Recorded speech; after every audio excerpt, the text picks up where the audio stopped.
How's it going? Great. How are you, Jared? Good. I'm really excited to just hang out and talk about food with you today. That's great. Yeah, I'm looking forward to this.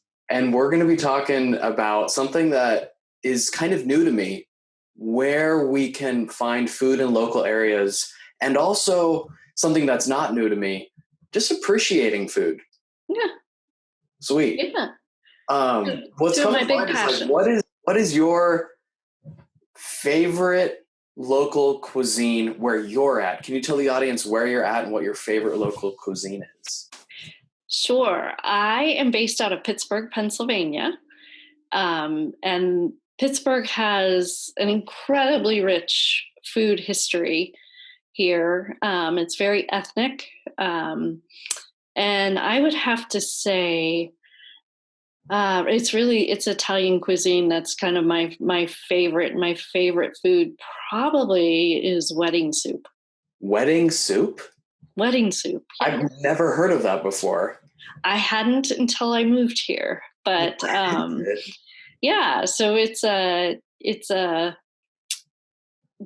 chicken broth based soup that has meatballs, little tiny meatballs, pieces of chicken, escarole, some little tiny pastina, and then vegetables, the carrots, onions, celery that you'd probably normally find. But and then you sprinkle it with Parmesan cheese before you eat it, and it is just delightful. It's like an Italian. It is Italian, yes, and it typically is served at weddings as kind of the appetizer. And there's a little history there, supposedly, that's kind of what got the bride and groom, gave them a little stamina for the evening. I like that. Yeah. And have you had a wedding soup not at a wedding? Oh yeah. Yeah. It's now it's pretty much you find it on any Italian restaurant menu, and it's served pretty much almost anywhere you go, you could find wedding soup. And when did you first have wedding soup? I probably first had it was not at a wedding. It would have just been out at a restaurant, or it might have even been the first time would have been when I was working in the hospital, because it's a broth-based soup, so it's kind of nice and comforting. So that might have been even my first exposure. Interesting. Yeah. So going back to like where we can find local foods and some of your favorite ones, where do you find wedding soup in Detroit? And is it I assume it's Italian, so it's probably in other regions besides Detroit, but like, where do you find it in Detroit? I think probably in other cities, if they've got a strong Italian Heritage? background, or a lot of, Yeah. you might, like, I'm thinking of Boston or some others, you probably would find it on a restaurant menu there. And I've seen it now more and more frequently. I think even Campbell's and Progresso now make wedding soup in cans. So I think it's becoming a little bit more well known. But it's definitely, I think, a Western Pennsylvania or Midwest kind of dish, and very Italian. And if someone were to be curious if they had wedding soup in their area, Mm-hmm. or really for any food, if someone just curious about like what their local cuisine is, how does someone get started? How does someone get started? I'm kind of shrugging my shoulders. It's kind of like a touchy feely thing. It's like you can do this, you can talk to your friends, you can, what's the conversation like if someone's like, yeah, I kind of want to get to know the area. Well, I moved to Pittsburgh right out of college and didn't know much about the city at all. And the way that I really discovered it was by talking to people and talking to my coworkers and finding out where to go shopping, where to go eat, where to find out about new, different types of foods. And like I said, Pittsburgh's has a strong food history. So people would be bringing things into the office that maybe I wasn't familiar with. So it was a great conversation starter. What is that, and where did that come from? Yeah. Do you by any chance know what they recommended to you? Like, did you go try out the farmer's market? Did you go to like some, restaurant hole in the wall? Do you remember Well, what first so kind of got you into the local food scene? there is a kind of a historic food shopping area in Pittsburgh. It's called the Pittsburgh Strip District. Um, and it's named that because it's a narrow strip of land, kind of in between. Pittsburgh's very mountainous, and then it also has rivers. So it's a strip of land in between a river and a really large, not quite mountain, but hill. So it's the Strip District, and there are shops there that have been some that have been there for over a century and are like fourth generation.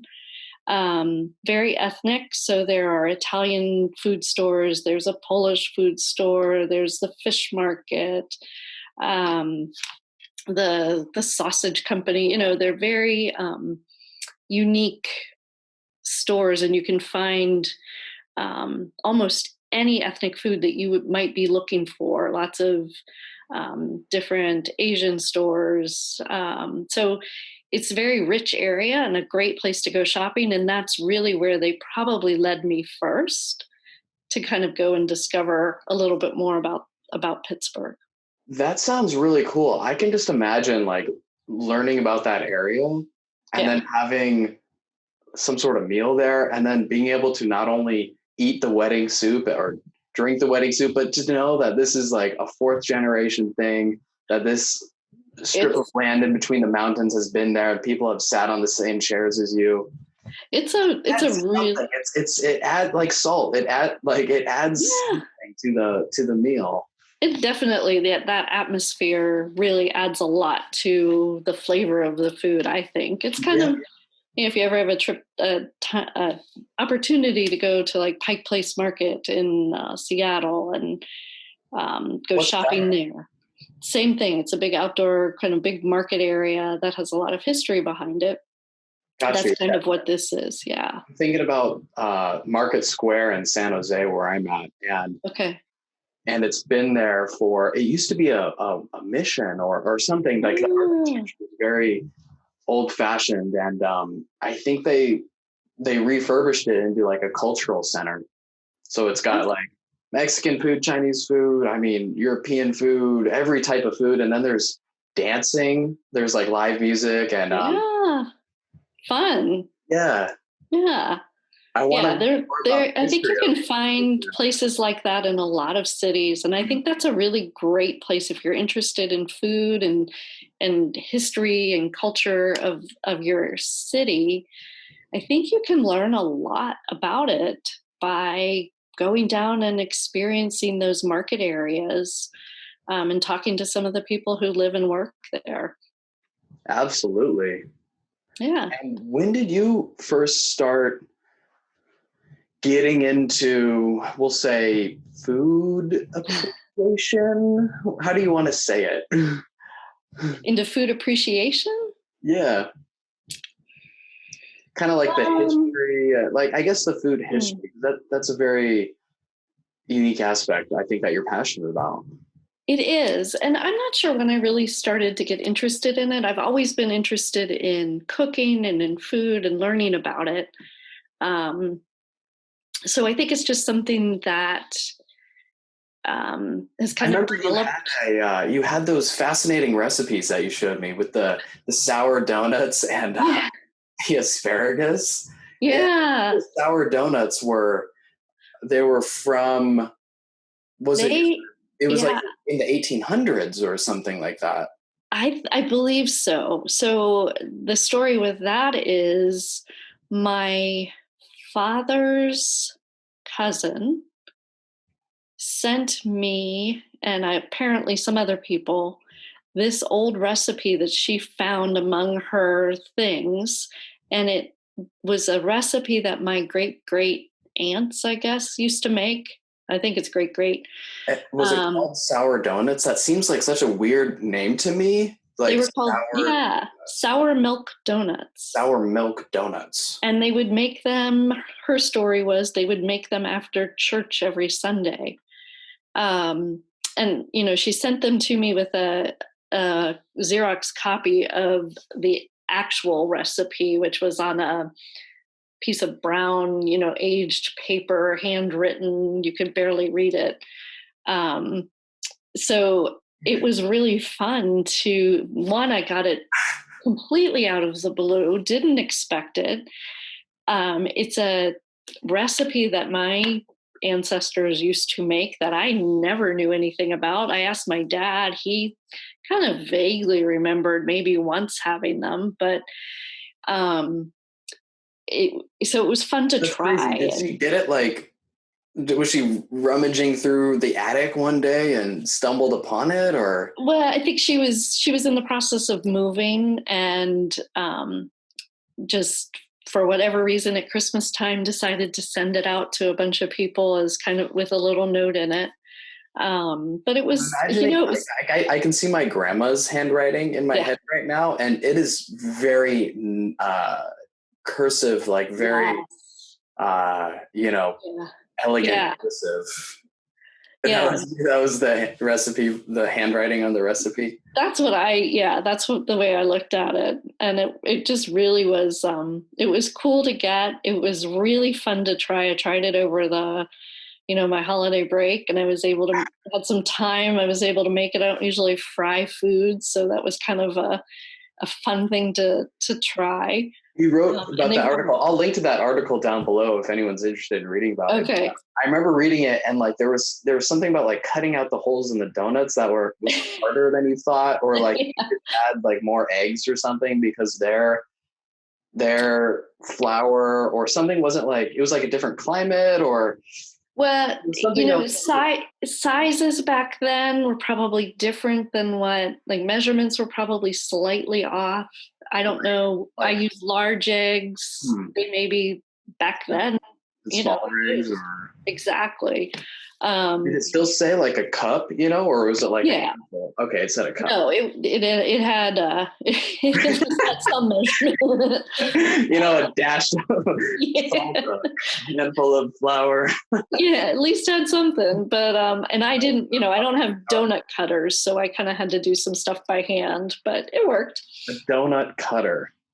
Well, I think there's like a cookie cutter. There's some things that you can use to cut the holes out. Got you. So, yeah. Sour milk too. I'm imagining buttermilk. Yeah, and I think that's probably what they meant. But yeah, they I think it was milk that had vinegar added. So. Okay, got you. Trying to make it a little sour. Yeah. So you made them. Do you remember? Well, how were they? They were delicious. They were very good. I really feel that food appreciation. It's something that adds really something to it. You know how in restaurants you pay a lot more for the presentation, the flavor and taste is the same, but it just looks different, and that is something. And this is the same thing. It's it's something that is, it's not about. It is about the food and the flavor, but it's also more than that. I think, for me anyway, it's I just, after making those donuts, I appreciated how much time and effort they would put into cooking back then. Those are not fast to make. They're not quick. So to come home after church and make these every Sunday, and that's a lot of work. And that was their day off. That was their kind of, back then, that was their rest day. So this was just kind of special and a special treat, and everybody enjoyed them. And I don't know, there's just something. It was slower back then. Yeah, something to kind of appreciate. I don't know. But you're right. I think it does add something to the food. You're not just eating a donut from the donut shop. This is something somebody put a lot of love into. Yeah. I almost feel like I'm there just hearing the length of time, how long it took. How long did it take, by the way? You know what? I don't remember. I do remember it was not a quick recipe to do, but it was a lot of fun to do. So. Yeah, absolutely. Yeah, it is interesting thinking about I don't know, just how long things took back then too. I mean, just random side topic, but I mean, hand washing laundry. Oh my gosh, can you I, imagine? Yeah. like things back then took a lot more. What do they say? Labor of love. Yes, most definitely. They made Most donuts most Sundays. It sounds like Yeah. hmm, So fun. little treat after Yeah. church or After whatever. church, exactly. Oh, that's delightful. Um, uh, yeah. How? So let's see. So like, if someone's not well, I don't know. I'm thinking about me. Like, I know my ethnicity is kind of Jewish, but also kind of Eastern European, Hmm. Swedish, and I'm thinking, I'm going back to your step of how do I figure out like what cultural foods are my own cultural foods, Hmm. or for any person who's curious, and I could ask my mom and dad. So I think your first step on how do you figure out the local cuisine is really interesting. Just ask people. I think that's great. You mentioned another step as well in another article. There were like 5 steps I think you had to like finding out your local cuisine and Learning do you about remember it. those other steps? It was talk to people and Talk to people. I think one of them was to figure out ways to experience different foods. So if you were to, maybe it's in your office or with your friends, having a dinner party and having different, have people bring in a different cuisine every time and make different recipes so that you can all kind of taste them together and experience them and understand, um, the ingredients that are in them and the flavors. yeah. Um, I'm fortunate that I work with people and I know a lot of people from different backgrounds. So, we'll try different restaurants at different times. We'll try a Moroccan restaurant or an Ethiopian restaurant or um, Peruvian restaurant. And you get to really experience all the different kinds of flavors and the way that they eat and the foods that they typically eat. Yeah, and it adds so much when you can go to these different places. I remember the Ethiopian place. Did it have the table that was made out of bread? We sat down on the floor, yes, and that's you ate with bread, not with the utensils. And So yeah, yeah, I vaguely remember like my plate was made out of bread or might like have something like that where they put the food on the bread on and the bread. poured Yeah, the bread and you ate it with your hands. yeah, definitely. So they're just being open to trying new things and learning about it. I think is one really important step if you're interested in learning about new foods and different And you cultures. also brought an interesting aspect in one of your articles about the importance if you're any sort of nutrition, health, dietitian, about the Mhm. importance of knowing like the local language. I think you had one story about bologna, which Yeah, was like a jumbo sandwich or something yeah. like that in Philadelphia That's or my Detroit. What was that about? So it's a Pittsburgh thing, and it was my first job, and I was interviewing. I worked at a VA hospital, and I was interviewing one of the patients and asking him, as you kind of do, you go through. Well, tell me a little bit about what you normally eat, and um, he said to me, "Well, a jumbo sandwich," and I'm like, okay. And I just remember my father talking about the old comic strip Dagwood, and he had a big, big sandwich. And I'm like, okay, well, what's in this sandwich? And he said, jumbo. You're not from here, are you? That's so crazy. And it was That bologna, it was jumbo. jumbo bologna. It was a brand name, but everybody called bologna jumbo.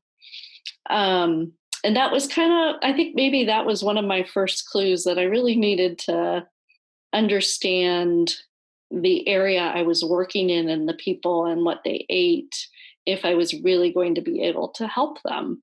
Because if I didn't know the terminology and I didn't know what they were talking about, it's really hard to work with somebody and you need to build trust. And Yeah. if I didn't understand where they were coming from and what they were eating, I certainly wasn't going to be able to build trust with them to help them make changes. Absolutely. That makes sense. But that's kind of how I thought about it. Yeah. Trust is the oftentimes the missing ingredient, we'll say. You And, know. I think if you can show that as a professional, if you can show that you understand and you appreciate their food, and help them see how they can work some of those foods into their, you don't have to give everything up. My goodness. Um, Food is such an important part of your life, and um, there's so much meaning at times with the different foods that you eat. You certainly don't want to give them up. So understanding what they are, how they're prepared.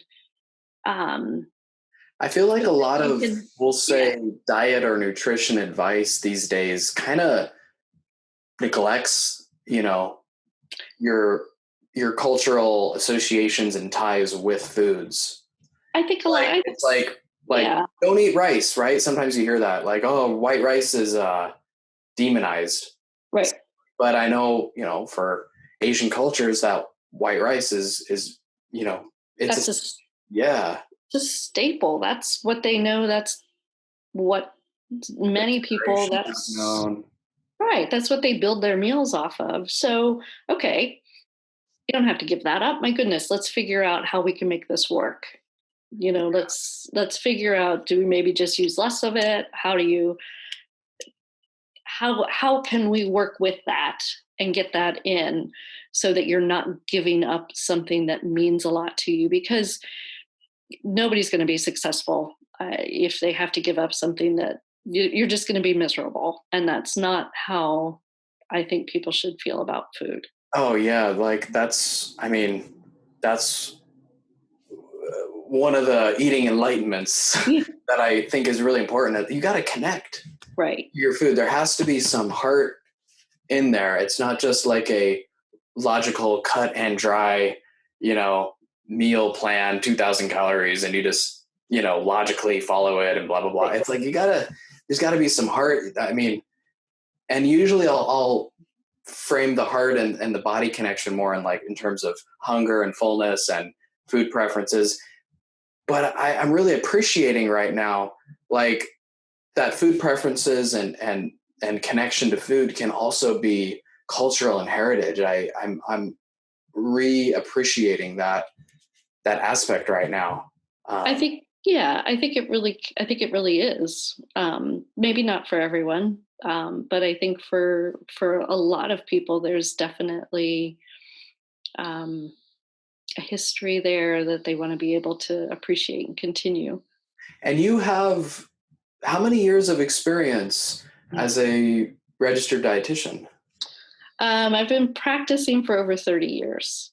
I feel like this is one of the best things about this podcast, that I can like ask a lot of wisdom and experience, like what is important. Um, and what you said about building trust with clients and relating to food, having meaning, and it's really helping me out right now. I love it. I love learning all this stuff. Yeah, it's So cool. I think I think it's the appreciation. I think it's also, food has to taste good and be familiar. If it doesn't taste good, nobody's going to eat it. Mm-hmm. Certainly isn't nourishing if you're not eating it. So Absolutely. Yeah. yeah. What was that asparagus recipe? Was that Um, I just glanced at it right before we started, and it was like that was so something about your family as well. yeah, so it was actually an artichoke recipe. Oh yeah, artichoke. Yeah, yeah, yeah. That's okay. And it was my mother-in-law's recipe. She was Italian, 100%. Um, and I had artichokes growing up as a child, not often, but we would have them. And if you're not familiar with an artichoke, you pull the leaf off, and the very bottom of it has the meat on it. And we would dip it in butter, and then you kind of scrape it off your teeth to get that meaty part off. but the way she prepared Bring them, me back to childhood right now. yeah, the way she prepared them is that she would stuff in between each of the individual leaves. She would stuff them with kind of the mixture she would make meatballs out of. So Dip it in? she'd stuff them in between the Like leaves. by hand, because there's a lot of leaves. There are a lot of leaves. Wow. You stuff a little tiny bit in between each of these leaves, and you just work your way around the artichoke. And then you put it in a pot with some chicken broth, and you cover it, and you cook them. Boil the broth, and it kind of steams and cooks the meat in the artichoke and cooks the artichoke. And then you do the same thing that I used to do with the butter. You pull the leaf off, but now instead of just having the meaty part of the artichoke, you also get this nice hit of Italian meat and sausage and yumminess. That's an amazing They're a holiday tradition. We'd have them on New Year's or on Christmas. Special. Yeah. And so I've never heard of artichokes being broiled or kind of boiled, steamed, yeah. Yeah. I think a lot of people will stuff them with breadcrumbs or a breadcrumb mixture too. I've heard of that, but the meat was new, and now that's what I do for the holidays for the family. Is I'll make the stuffed artichoke. That's a really special thing. I'm imagining, like, there's so many leaves. I'm imagining. It takes a while, but they're fun to do. Absolutely. Absolutely. And you write about these things on your website. Can you just share about where people can reach you? Sure. So I do have a blog, a website. It's called onthekitchenshelf.com. And I share some recipes like that. If I happen to have a historic recipe like the sour milk donuts or the artichokes. I also share kind of some of my own creations. Once in a while, I'll throw a little nutrition thing in there, but it's really more for me a way to kind of express my creativity. I also share a little bit about Pittsburgh if I find an interesting area or place to go. You might find some articles about a excursion I've taken. And you do some stuff on Instagram too. I do. I've had some time recently on Instagram. I've started posting Tuesday tips or Tip Tuesday. So I just do a quick little 4 or 5 minute video on some. Yesterday you did, like, it was pickles. It was something. It was refrigerator pickles. What was the tip? Great to, for Memorial Day. You can do them quickly and they're ready in 24 hours. So we did refrigerator pickles. So yeah, that's on my IGTV channel, and you can find that. My handle is Laura Alley _RD. You can just search for me there and follow my Tip Tuesday. That'd be great. Yeah, absolutely. I wanted to thank you for coming on today. I've really reconnected to a sense of appreciation for the value of food heritage and the food our ancestors ate, and the importance of and also the importance of connecting to the local scene. Great. Yeah, I think it really is important, and I hope your listeners will get out there and do some food exploring. I love it. Cool. Thanks so much for coming on, Laura. Thanks, Jared.